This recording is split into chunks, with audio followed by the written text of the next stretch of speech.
Assalamualaikum. This is your trainer Abdullah bin Wasim and I welcome you all to the IAS classroom.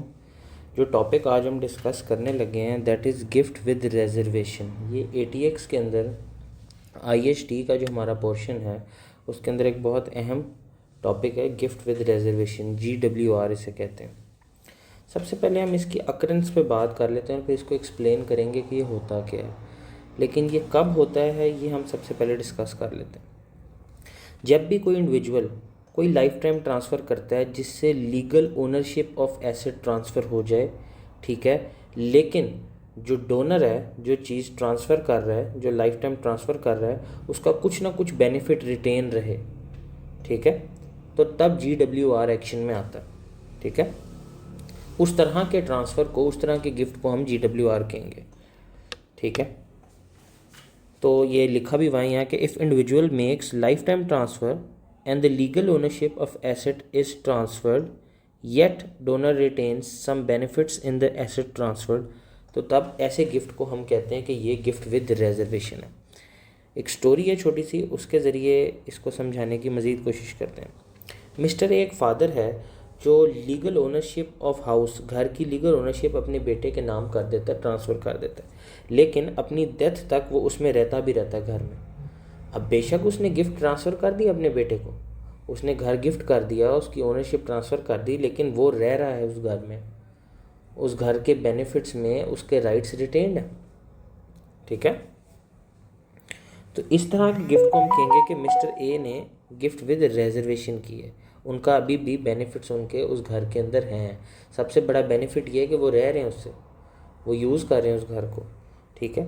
अब बहुत लोग ये question करते हैं कि ऐसा क्यों होगा कि कोई कोई गिफ्ट करे और उसके अंदर अपना हिस्सा रख ले। अब इसकी एक बहुत मज़ेदार रीज़न है।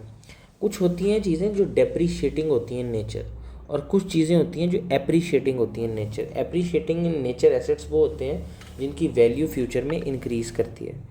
तो जो एप्रीशिएटिंग एसेट्स होते हैं ना, एप्रीशिएटिंग एसेट्स, उनको अगर आप गिफ्ट करें, ये देखें, अगर आप उनका गिफ्ट करें तो उनकी जो वैल्यू है वो फ्रीज़ हो जाती है at the date of gift.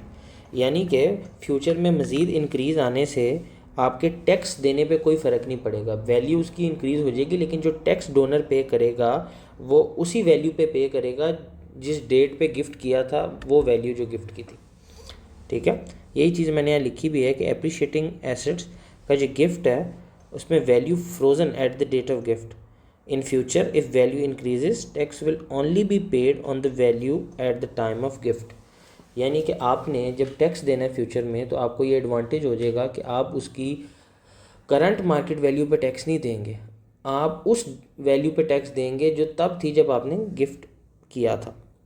इसी को ज़रा अच्छे तरीके से किस तरह लिखा जा सकता है ये भी आपके सामने लिखा हुआ है। एग्ज़ाम में जब आपने लिखना हो तो आप इसको इस तरह से लिखेंगे, gifting appreciating assets during life time is beneficial because the value of gift will be frozen at the date of gift.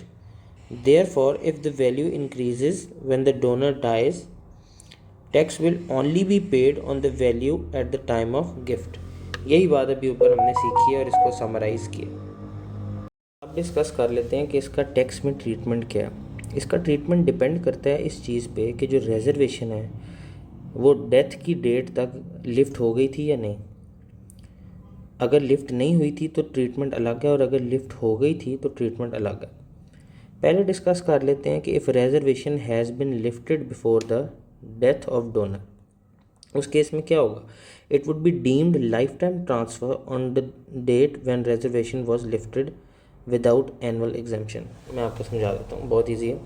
इसका मतलब है कि जैसे हमने ऊपर मिस्टर ए की एग्जाम्पल पढ़ी थी, अगर मिस्टर ए अपनी मौत से पहले पहले उस घर में रहना छोड़ देता और वहाँ से चला जाता, यानी मज़ीद बेनिफिट्स ना ले रहा होता, तो मिस्टर ए के इस ट्रांसफ़र को लाइफ टाइम ट्रांसफ़र कंसिडर किया जाता तब से जब से उसने घर छोड़ा था। यानी जब रिजर्वेशन लिफ्ट कर दी थी, अपना हिस्सा, अपना बेनिफिट लेना छोड़ दिया था, उस दिन से इसको एक लाइफ टाइम ट्रांसफ़र कंसिडर किया जाएगा। लेकिन जब इसकी टैक्स कॉम्पिटिशन आप कर रहे होंगे वर्किंग, तो एनुअल एग्जेम्पशन आपको अवेलेबल नहीं होगी। ये था ये वाला पोर्शन जिसमें अब रिजर्वेशन लिफ्ट हो जाती है डेथ से पहले पहले। अगर रिजर्वेशन लिफ्ट नहीं होती और फॉर एग्जांपल मिस्टर ए उस घर में रहता रहता ही मर जाता है, तो फिर इसको लाइफ टाइम ट्रांसफ़र कंसिडर नहीं किया जाएगा।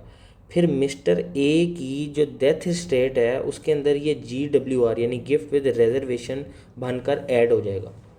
और कौन सी वैल्यू पे ऐड होगा, ये वैल्यू यहाँ लिखी हुई है मैंने स्पेशल, ये बहुत कंफ्यूज करती है अक्सर क्वेश्चन में। मार्केट वैल्यू पे, market value at the death date will be taken, GWR की वैल्यू लेते हुए।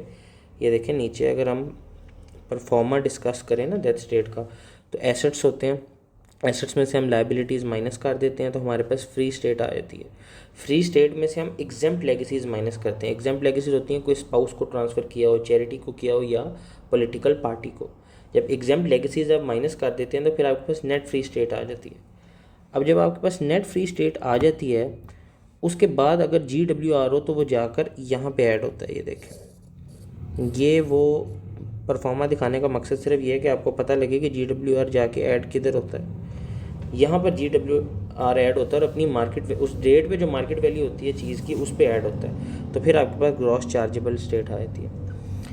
और लास्ट इसमें एक चीज़ है, एक एग्जेम्पशन है टू द GWR रूल्स।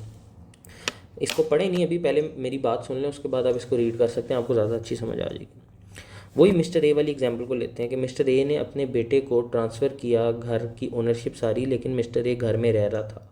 लेकिन अगर मिस्टर ए जितनी भी देर घर में रह रहा है तब तक उसके मार्केट वैल्यू पे जितने पैसे बन रहे हैं रेंट वो देता रहे, तो फिर जो है GWR के रूल्स अप्लाई नहीं होंगे और इसको normal life time gift consider किया जाएगा। यही चीज़ आप देखें यहाँ लिखी हुई है, अगर आप इसको साथ साथ रीड करें तो if donor pays arm's length consideration for the reservation retained then GWR rules will be lifted and it will be treated as a normal lifetime transfer.